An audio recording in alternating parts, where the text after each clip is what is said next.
Budžets ir pieņemts. Lai dzīvo budžets, lai dzīvo valdība. Nopietni!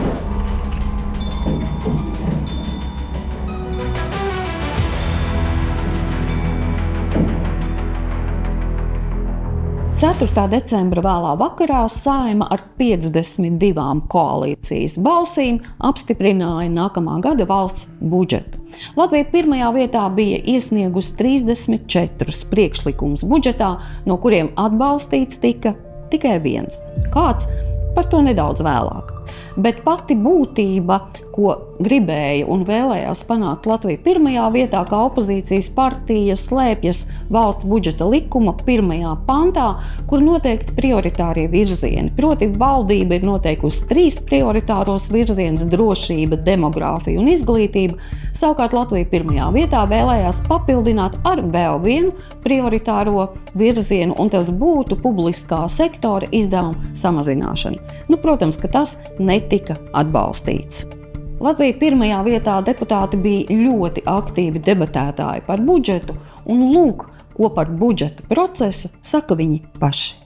Ar ko tad atšķirās šis budžets no citiem iepriekšējiem budžetiem? Ziniet, es jums teikšu tā, īpaši ne ar ko neatšķirās. Manuprāt, tieši atšķirības nav nekādas. Saeimas deputāti vēl joprojām ir balsošanas mašīnas. Deputāti sagaidīja, ka diskusija vairāk būs vērsta par budžetu, kas skar ģimenes, kas skar bērnus, skar izglītību. Lai gan ir aizmirsuši to sākotnējo uzstādījumu, birokrātijas apkarošanu, izdevumu samazināšanu, par to vairs negribu dzirdēt. Saturiski šis ir viennozīmīgi visvājākais budžets, bet vēl joprojām valdošā koalīcija mēģina viņu iepakot kā kaut ko ļoti fantastisku. Bet šis ir īpaši cinisks budžets saistībā ar to, ka viņš tiek saukts par attīstības un drošības budžetu. Es jums teikšu, nav ne drošība, nav ne attīstība. Drošība tiek pasniegts katrā teikumā.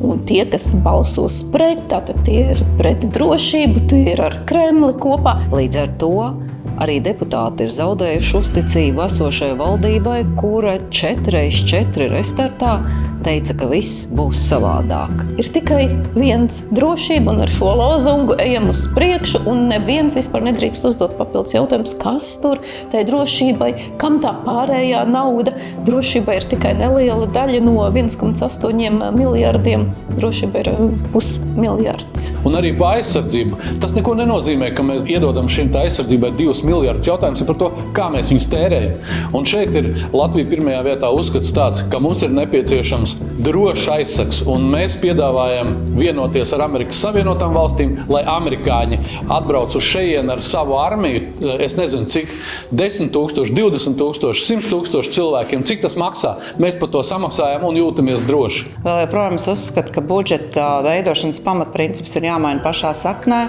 Savādāk bija tikai vārdi. Viss pārējais ir tieši tāds pats, kāds ir bijis. Un kāds tur, kur ģimeniskās vērtības nav pirmajā vietā. Lūk, tikai daži no Latvijas pirmajā vietā priekšlikumiem budžetā, kurus valdības koalīcija, protams, neatbalstīja. Tātad, ko neatbalstīja valdības koalīcija?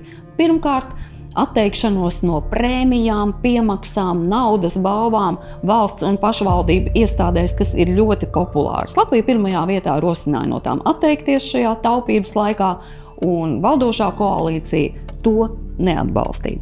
Ko vēl neatbalstīja? Valdošā koalīcija neatbalstīja Latviju pirmajā vietā priekšlikumu Latvijas Energo dividendes neieskaitīt visu valsts budžetā, bet novirzīt elektroenerģijas tarifu samazināšanai.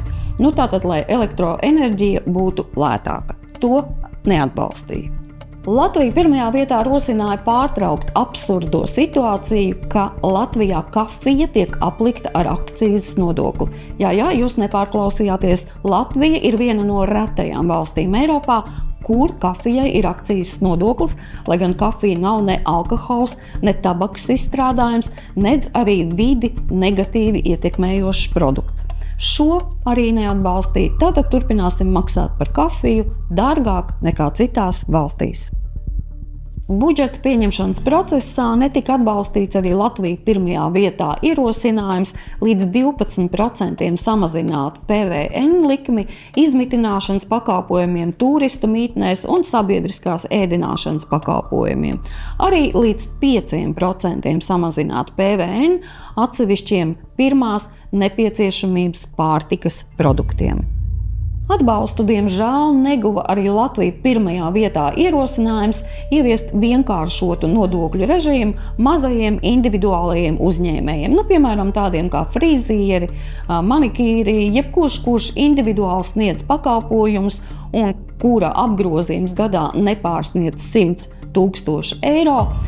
Mūsu frakcija rosināja noteikt vienotu nodokļa likmi 10%. Šāds risinājums samazinātu administratīvo slogu individuālajiem uzņēmējiem un palīdzētu iziet no ēnu ekonomikas. Bet valdošajai koalīcijai to nevajag.